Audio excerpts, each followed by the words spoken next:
Vamos a abrir nuestra Biblia en el Salmo 18. Salmo 18. El Salmo 18 tiene 50 versículos. Sería muy interesante leerlo todo y tratar de analizarlo todo. Hay una cantidad de figuras maravillosas acerca de quién es Dios, pero vamos a sacar solamente una parte debido al tiempo. Entonces, en el Salmo 18 vamos a leer desde el versículo 31. Dice, porque ¿quién es Dios sino solo Jehová? ¿Y qué roca hay fuera de nuestro Dios? Dios es el que me ciñe de poder y quien hace perfecto mi camino. Quien hace mis pies como de ciervas y me hace estar firme sobre mis alturas. Quien adiestra mis manos para la batalla, para entesar con mis brazos el arco de bronce. Me diste asimismo el escudo de tu salvación. Tu diestra me sustentó y tu benignidad me ha engrandecido. Ensanchaste mis pasos debajo de mí y mis pies no han resbalado. Perseguí a mis enemigos y los alcancé, y no volví hasta acabarlos. Los herí de modo que no se levantasen, cayeron debajo de mis pies, pues me ceñiste de fuerza para pelear, has humillado a mis enemigos debajo de mí. Y pasemos al versículo 46, un poco más abajo. Dice, viva Jehová y bendita sea mi roca, y enaltecido sea el Dios de mi salvación. El Dios que venga a mis agravios y somete pueblos debajo de mí. El que me libra de mis enemigos y aún me eleva sobre los que se levantan contra mí. Me libraste del varón violento. Hasta aquí nada más en la lectura de la palabra de Dios. El domingo pasado estuvimos hablando acerca de las promesas y de cómo a veces nos equivocamos al apropiarnos de promesas que no son nuestras y cómo Dios cumple esas promesas. Y recordamos un himno que a veces cantamos, que dice, todas las promesas del Señor Jesús son apoyo poderoso de mi fe. Mientras viva aquí, cercado de su luz, siempre en sus promesas confiaré. Esta palabra confiaré habla de la confianza que nosotros tenemos en el Señor. Y terminamos el domingo pasado leyendo un versículo de Deuteronomio. Conoce pues que el Señor tu Dios es Dios fiel, que guarda el pacto y la misericordia a los que le aman y guardan sus mandamientos. Todas las promesas de Dios descansan en la fidelidad de Dios, porque Dios es fiel. Esta es la base de la promesa, la fidelidad del Señor. Si usted lee los salmos de David, usted va a ver que él repetidamente reconoce la fidelidad de Dios. Dice, me postraré hacia tu santo templo, la costumbre judía de mirar hacia Jerusalén en el momento de la oración. Dice, y alabaré tu nombre por tu misericordia y tu fidelidad. Él nunca se olvida de señalar que Dios es fiel y de señalar la fidelidad de Dios. En el Salmo 36 dice, Jehová, hasta los cielos es tu misericordia y tu fidelidad alcanza hasta las nubes. Es una nota constante en el recordar la fidelidad de Dios. Ahora, David había llegado al momento final de su vida y hace un balance de toda su existencia. Toda su existencia. Debe reconocer en ese momento la fidelidad de Dios y entonces escribe este salmo, donde describe la grandeza de la fidelidad de Dios. Si ustedes tienen abierta la Biblia en el Salmo, van a ver que después del título hay una nota que dice, al músico principal, Salmo de David, siervo de Jehová, el cual dirigió a Jehová las palabras de este cántico el día que le libró Jehová de mano de todos sus enemigos y de mano de Saúl. Entonces dijo, quiere decir que esta es la ubicación, pero este salmo se repite después. Y se repite en 2 Samuel, el capítulo 22. Y cuando se introduce el Salmo en 2 Samuel, dice, habló David a Jehová las palabras de este cántico el día que Jehová le había librado de la mano de todos sus enemigos y de la mano de Saúl. Es decir, que este cántico está bien marcado y era el momento en que había sido librado de todos sus enemigos. Si usted lee la historia previa, va a ver que ya viejito trata David de llevar a cabo la última batalla contra los filisteos, porque los filisteos vencieron a Goliat, pero después siempre los molestaban. Y en ese momento, ya por su edad y por su debilidad seguramente, él casi muere a mano de un filisteo. Y entonces ahí aparece Abisai, uno de sus hombres, y lo mata al filisteo y lo defiende. Pero eso hizo que se reunieran todos, los que estuvieron siempre con él, y le dijeron, ya no estás para la batalla, ya esta es la última batalla, ya es la última batalla. No vamos a permitir que se apague la luz de Israel. Es decir, no vamos a permitir que caiga en mano del enemigo aquel que ha iluminado y ha forjado a Israel. Lo que quiere decir que él ya hizo su última batalla. En ese momento él escribe este salmo. Y es en ese momento donde lo coloca justamente, en el libro de 2 Samuel, se coloca esto. Que es en ese momento cuando David hace un balance de su vida, un raconto. La palabra raconto la recibimos de Italia y significa mirar para atrás, toda la historia detenidamente. No es lo mismo que flashback, eso es otra cosa, es una iluminación rápida sobre un episodio. Esto es buscar todo eso y recordarlo. Si usted lee el Salmo y conoce bien la historia de David, se va a dar cuenta que él está hablando de todas las experiencias que él ha vivido durante su vida y está subrayando permanentemente que Dios ha sido fiel con él y está sacando las conclusiones finales. Y esta es la importancia que yo le doy a este Salmo para nosotros en esta mañana. Que este hombre puede mirar toda su vida y nos puede dar una lección a todos los que todavía no hemos llegado o estamos llegando a ese momento y a los que van a llegar a ese momento. Él da testimonio de que Dios ha sido fiel. Él dice, mirando hacia atrás, Dios es el que me ciñe de poder y quien hace perfecto mi camino. Es decir, todos tenemos que andar por un camino recto. Cuando hablamos de camino recto, es la senda que el Señor trazó. Y Él dijo, Dios es el que me ha ceñido de poder y el que enderezó los pasos de mi camino. No hace falta que yo le diga a las veces que Dios buscó la forma de que David, que estaba tomando un camino equivocado, se rectificara. Desde el caso de Abigail, la mujer que lo detiene en el camino, hasta el último caso donde Natán, siempre Dios intervino para que él pudiera seguir en el camino recto. Quien hace mis pies como de ciervas y me hace estar firme en mis alturas. Fíjese usted la imagen esta. Yo recuerdo que un día estábamos en Estados Unidos y estábamos en un jardín muy grande, muy abierto, como son las casas en ese lugar, y nos estaban mostrando los árboles frutales. Había una serie, y Celia estaba muy interesada por los árboles frutales, y yo estaba mirando detrás. A mí me interesa más la fruta que el árbol. Entonces yo estaba mirando de atrás y de pronto veo como un relámpago y aparece un ciervo saltando, pero un ciervo grande, y cruza todo el jardín dando saltos y salta el otro cerco y desaparece. Yo decía, esto era como una aparición lo que había allí, ¿no? ¿Qué había pasado? No, dice, es un ciervo. Sí, ya sé que es un ciervo. No estamos acostumbrados a eso. Pero lo que más me llamó la atención es la velocidad y cómo encontró siempre, con la pezuña, ponerla en el lugar adecuado para seguir saltando.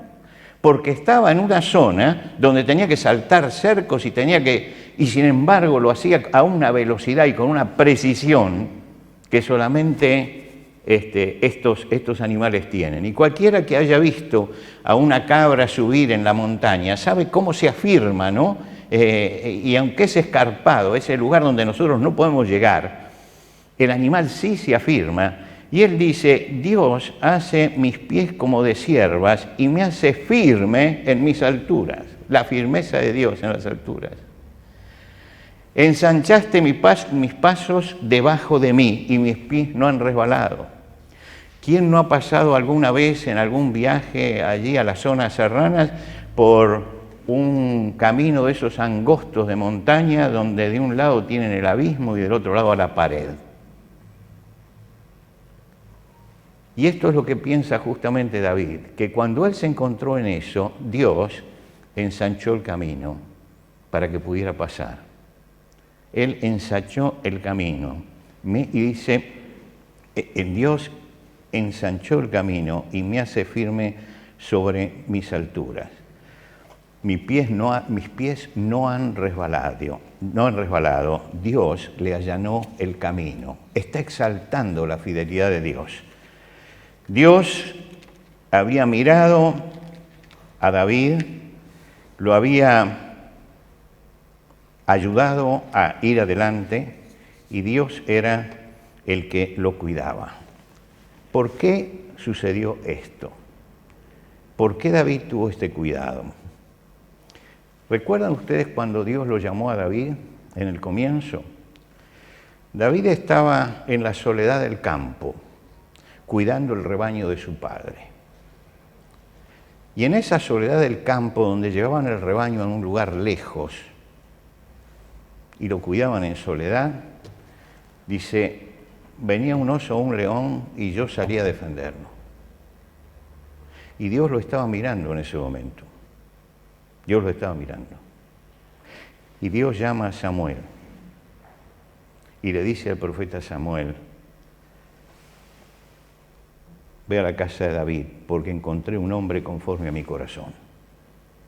Él hará todo lo que yo le diga. ¿Qué es lo que vio? Vio a alguien que era fiel. Y que era fiel en lo poco. Y que porque era fiel en lo poco se le podía dar lo más grande.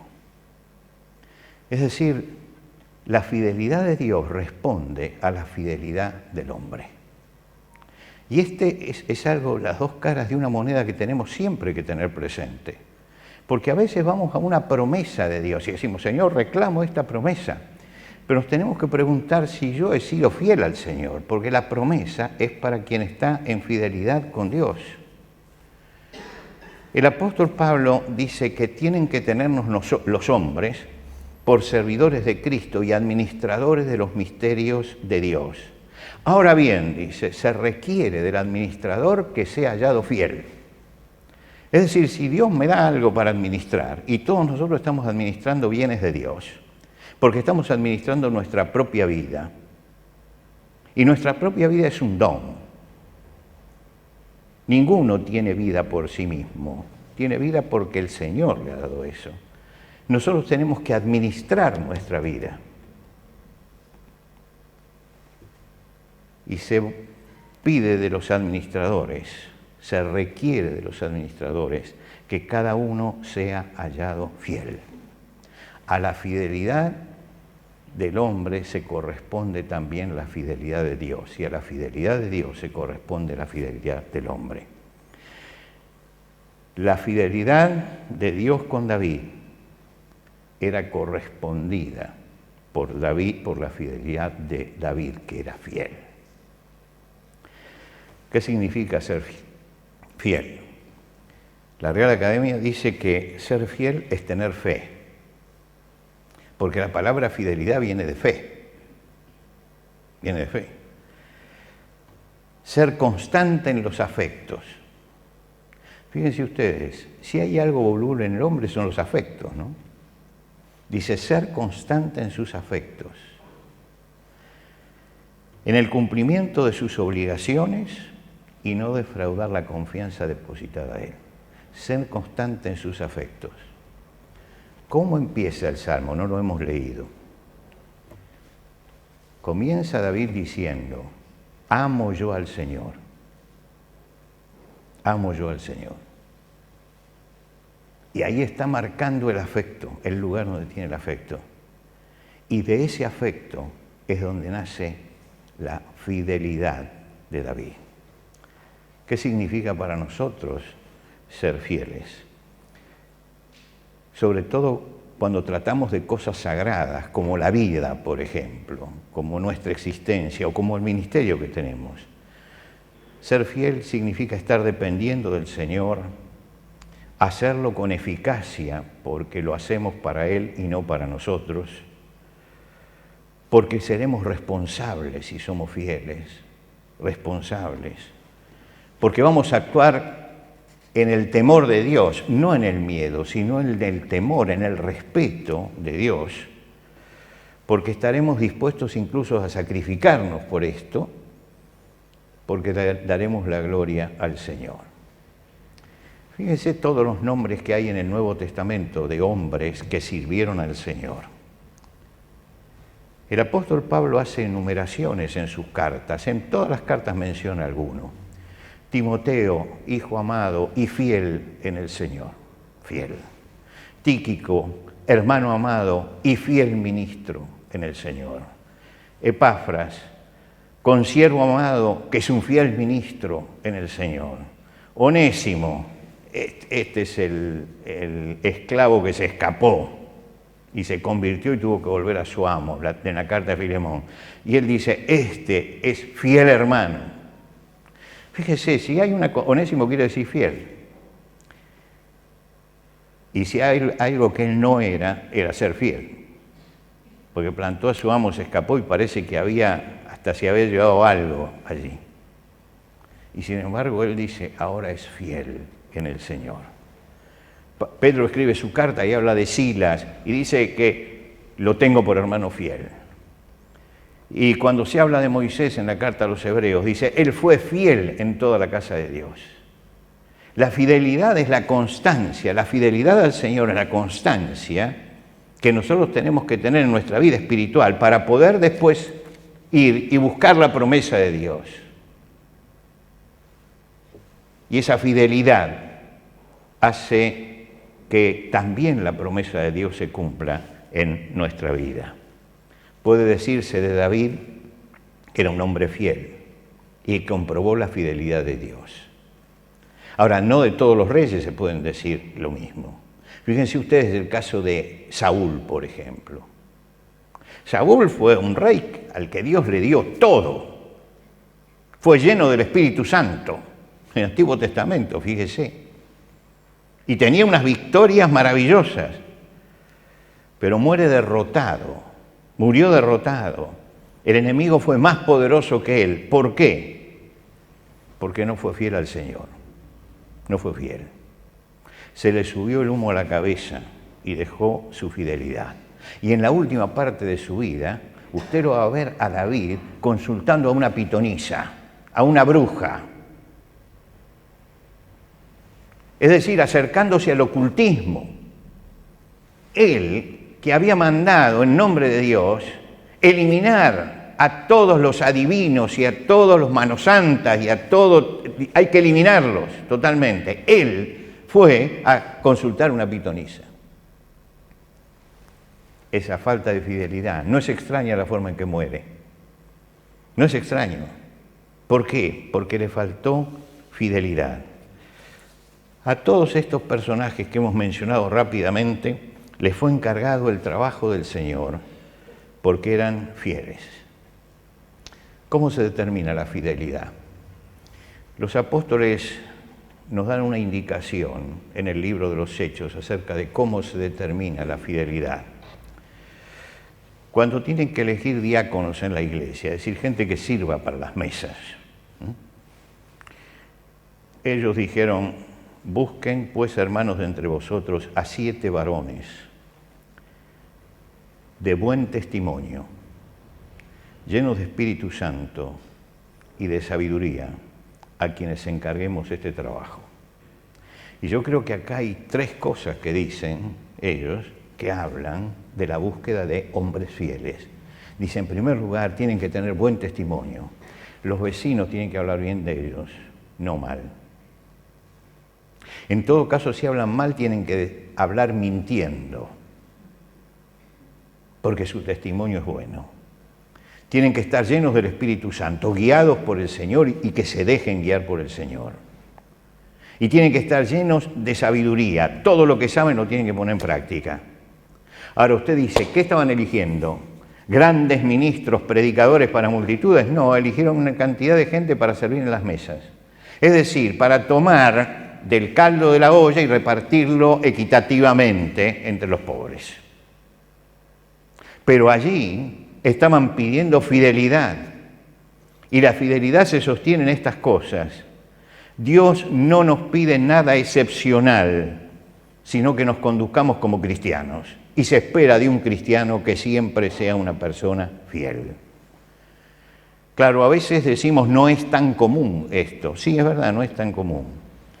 El apóstol Pablo escribe a los Corintios, y quisiera repetir la versión Dios habla hoy, que es la versión popular, para que entendamos el impacto que las palabras tienen. Examínense ustedes mismos para ver si están firmes en la fe. Pónganse a prueba. Examínense ustedes mismos para ver si están firmes en la fe. El Señor nos invita a mirarnos dentro de nosotros, a ver si somos realmente fieles. La relación que hay entre lo que creo y lo que vivo. Allí está la fidelidad.